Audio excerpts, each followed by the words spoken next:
플로아에서 발표해 주신 분, 그리고 그에 대한 이 간사단들의 답변으로 이미 나올 얘기는 다 나왔다고 생각합니다. 그래서 그걸 되풀이할 필요는 없고요.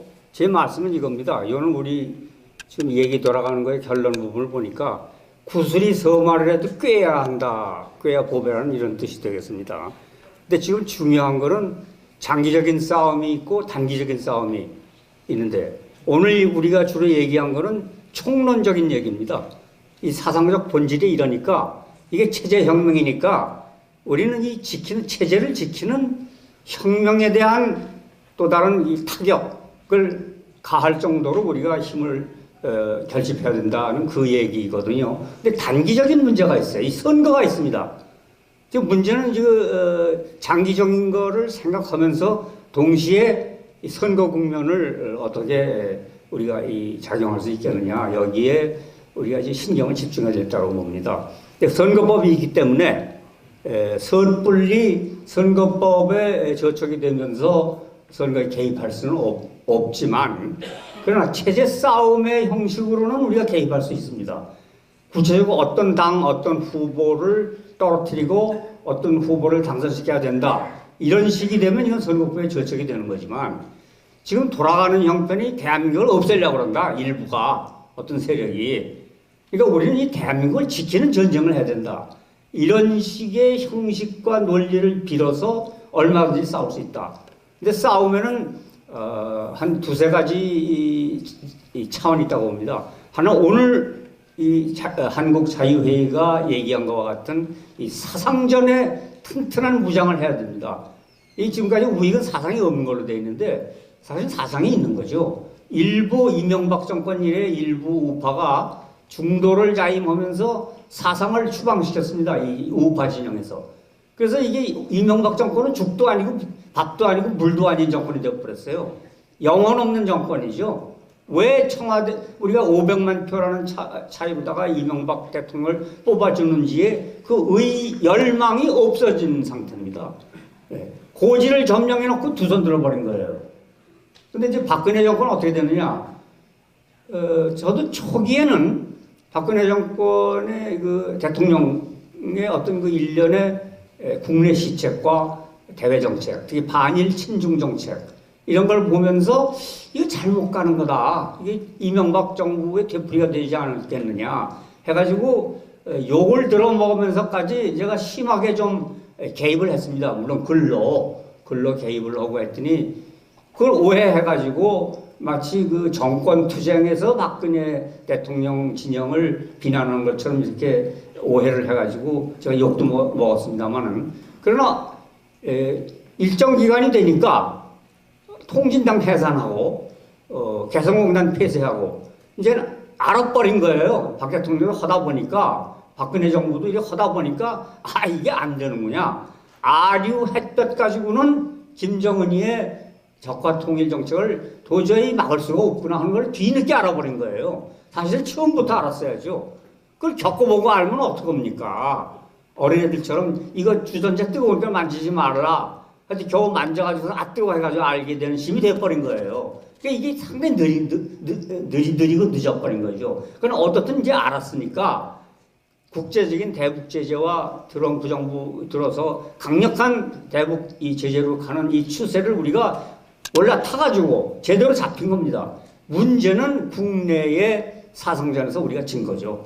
젊은 애들을 뺏기고 특히 40대가 도로 넘어갔다는 겁니다. 제 아들이 40대라 아는데 아들들이 자기 주변이 전부 다 넘어갔다는 거예요. 그렇다고 좌파냐? 좌파도 아니에요. 아니면서 상당히 기업체의 고급 간부를 하면서도 문재인 찍겠다 이거예요. 그리고 이 기성 대한민국 주주 세력을 일괄 부패 세력을 쳐가지고 최순실을 빌미를 잡아가지고 이제는 이쪽을 쳐다봐야 된다. 40대 넘어갔다는 겁니다. 그러니까 이러한 그 위급한 처지하에서 어떤 전략을 우리가 가지고 갈 것이냐를 오늘 구국동지회의 고급 장교분들이 오셔서 그 충고를 해주신 거예요. 전략 소총소대에게 실탄을 줘야 된다. 젊은 애들에게 딱딱 가슴에 닿을 전략 전술을 줘야 된다 이 말씀이 바로 그겁니다. 싸움을 해보신 분이 역시 싸움을 할 줄 아시는 거예요. 그래서 제가 거의 전폭적으로 공감하면서 자유회의 같은 이 선배 그룹이 이 대한민국 자유민주주의 학생 포럼인가 대학생 포럼 그런 단체도 있습니다. 20대 우파가 있어요. 20대 우파 아주 똑똑한 사람들입니다. 이런 사람들을 어떻게 연결을 해가지고 우리 나름으로의 사이버전 무대를 만들자 이거예요.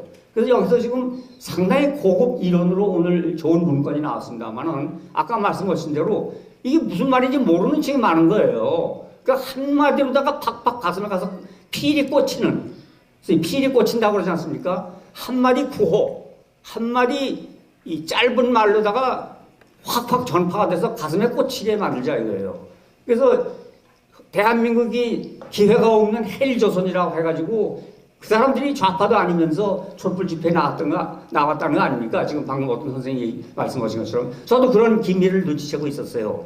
반드시 좌파만이 촛불 집회 광장을 전부 다 메운 건 아닙니다. 좌파가 아니면서도 불평불만에 쌓여있던 차에 최순실 아줌마 얼굴이 텔레비 딱 나오니까 거기서 정이 확 떨어져 버린 거예요. 네, 그래서 법률적으로 뭐 그게 유죄냐 무죄냐 죄가 있으면 얼마냐 이거 따지기도 전에 정서적으로 확 그냥 가버린 거예요. 네.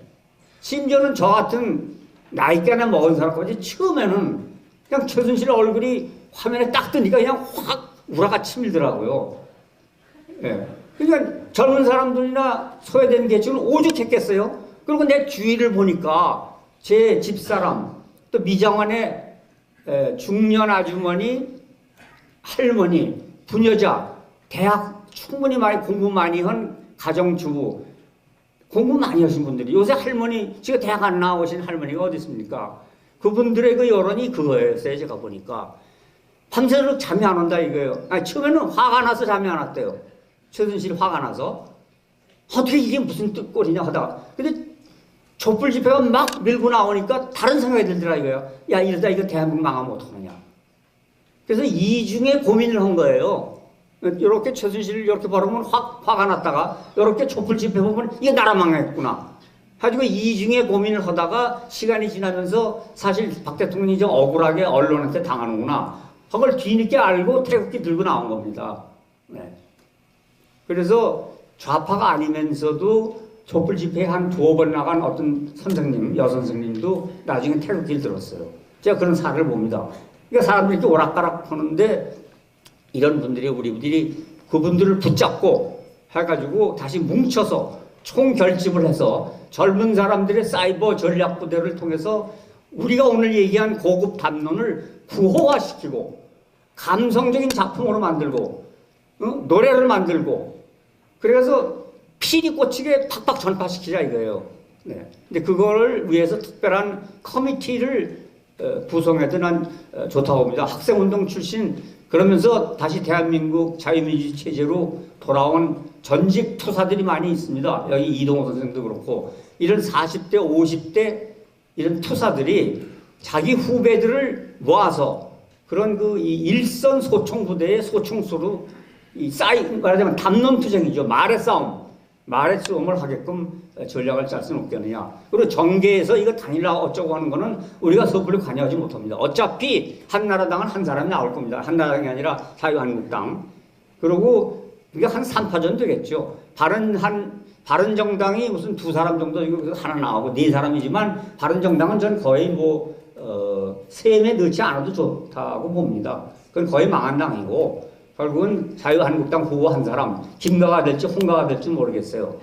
거기에 안철수 정도 되겠죠. 아니면 손학규인데 아마 안철수가 더 유력하죠. 그 다음에 영국 빼는 자주 있어도 저는 안희정이가 문재인이라는 그 천장을 뚫지 못하려고 봅니다.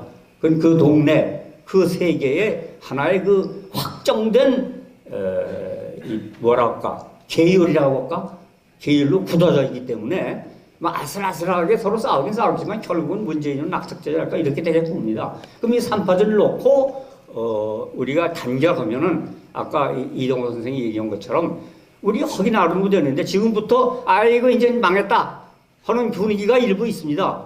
그래서 논의를 하면서도 기울어진 운동장을 전제하고서 하는데 이런 전제를 떨쳐버리고 제가 최근에 글 쓴 걸 하나의 마지막 그겁니다.